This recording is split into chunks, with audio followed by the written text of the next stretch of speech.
السلام علیکم ګرانو کتونکو، زم تفهیم زم کامران خټک. ګرانو کتونکو، نو خار کې دې ټیم کې د نظامپور علاقه ده او الته د سونې چې کوم غیر قانوني مایننګ کیږي، نو سار نه تر اوسه پورې پورا علاقه هغه میدان جنگ جوړ دی. جبای کې ډېر کسان پکې زخمیان دي، خلک پکې اغوا شو او دې ټیم د خلکو په کورونو کې هوایي ګولۍ راپروزي. په دې خبره باندې مونږ ډېر وخت مسلسل خبرې کوو چې دې علاقې ته غیر ملکیان، دهشتګرد د ټولې صوبې نه چې کوم مسلح جتی دي هغه راغلي دي او دلته کې د علاقې امن و امان هغه په ډول لګولی دی. سهار 9 بجو نه تر اوسه پورې زمونږ اطلاعاتو مطابق ډېر زیات کسان هغه زخمیان دي.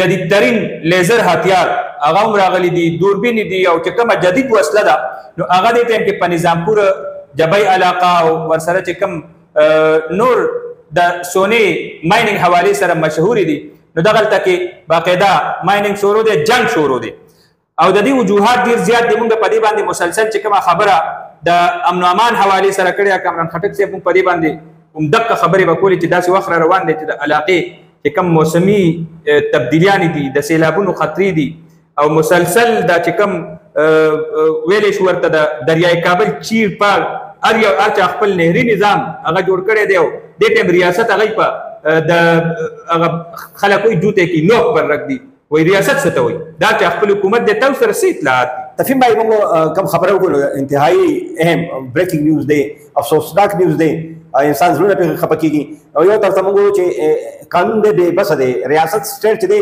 بې بسه شوی دی، بالکل حرکت کې نه راځي.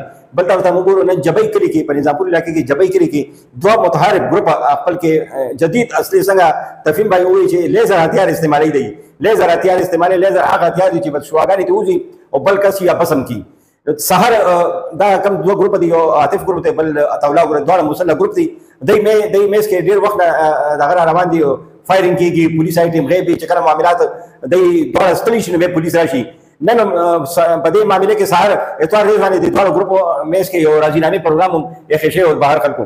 خو سهار چې کوم نو موږ ته کوم اطلاع راغله نو هغې کې د عطاءالله ګروپ یو کس دی د اهم رکن هغه دی عاطف ګروپ چې کوم دی مسلح ګروپ، دی باندې د اغواکونو الزام دی، دی ځان سره یرغمل کړی دی. په دې دوران کې چې دی ته اطلاع ورسېده عطاءالله ګروپ د مسلح کسان رالو او دلته یو جنګ صورتحال دلته جوړ شو.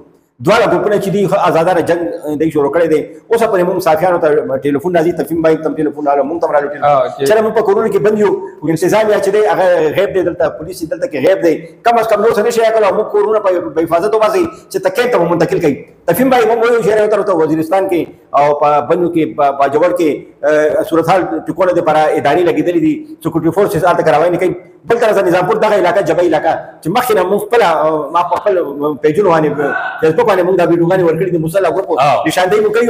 خو موږ افسوس کوو چې هغې باندې ادارو نوټس وایي نه ایښتو. اوس هغې سره دومره اسله ده چې څنګه یو ملک آرمي سره اسله وي، داسې اسله دا د دوو ګروپو سره دی سره دا اسله ده او خو متحارب دي، په یو بل باندې جدید هتیار باندې فایرنګ کوي. څومره یو کس زیاتېږي نو دومره وسلې او دا به سبا میزایل راشي. تفهیم بھائی اربونو روپو د ګروپونو دلته وګټلې، هغې کې دا دي چې په سوونو باندې مسلح کسان دی هغې کې په کرۍ باندې هغې ته هر قسم اسلحې ورکړي ده، هغې بل کس مړي، هغې بل کس په ځمکو باندې قبضې کوي.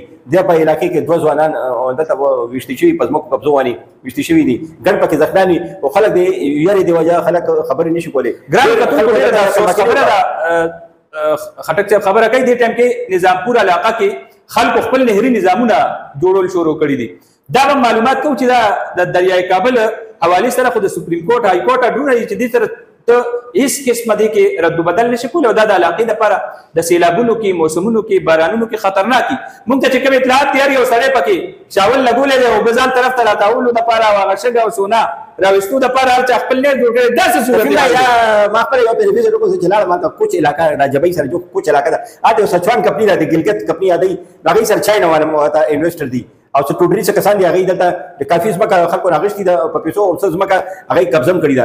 ما چې وکتو نو دی ویره موږ فش فارمینګ کوو، میان موږ نیسو، ماهي پروري میان نیسو. چې ما وکتو نو دی شاول هم لګولي، سونه وباسي، چین د میانو لره بلکې چاینیز انجینیر دي هم راغلي دي، هغې هم دلته قسمت ازمایي کوي. او بل دلته کې دریای سیند چې کوم دی، دریای سیند موړ کې تاویږي نه، دریای سیند کوم لار چې ده لارې کټاو کړي ده، موړ خپل ځان ته راوړلې ده. دراسین دی کټکړې دی او ځان ته راوړل ډېره خطرناکه خبره ده. اداري یا د چاپوي خورای دي تانه پر راوړي ساز زمانه چې واپس دا خطرناک نه ده، انتهایی خطرناک ده.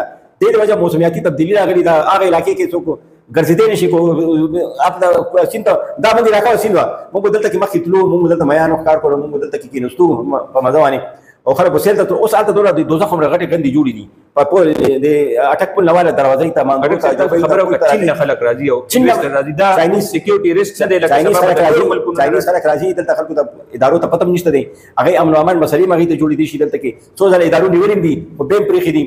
اوس کوم تازه صورتحال دی اپډیټ تفهیم باندې موږ وایو چې جبۍ کلي کې یو جنګ شروع دی، سهار 10 بجې شو اوسه پرې شروع دی، موږ ته اوسه پرې ټلیفون هم کې تفهیم باندې تا ته مو شو، موږ ته ټلیفون وشو، خلک یې شهر موږ بچ کې دا کومه علاقه ده در ادب کې جوړه دلته علاقه غیره جوړه ده او صورتحال سره اوسه پرې اطلاع ده چې شپږ اوه کسان چې دي کې اوسه پرې جوړل شوي دي او مرګ اطلاع پکې ده خو یا کنفرمیشن ده. ګرانو کتونکو انتهایی افسوسناک صورتحال دی په کوم ځای کې چې اداري ریاست پولیس نظام دا ټول خاموشي او هر چا خپل ټوپک راخیستی او هر چا سین کې خپل سین وباسي، خپل نیر وباسي. نو زه ګڼم هلته امن امان نشته او دا د علاقه غیر نه هم ابتر صورتحال دلته په نوښار کې جوړ دی. دې ټایم کې امن امان هغه په دو لګېدلی دی او خلکو کورونو ته ګولۍ پروت دي. زه به بیا ووایم سهار 10 بجو نه تر اوسه پورې دا نننۍ خبره نه ده، دا ټک ټوک ډزې خو هر وخت کېږي.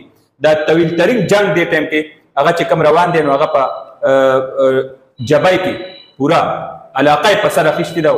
دا مسله جوړه ده اجازه اصاب شکن جنگ دی په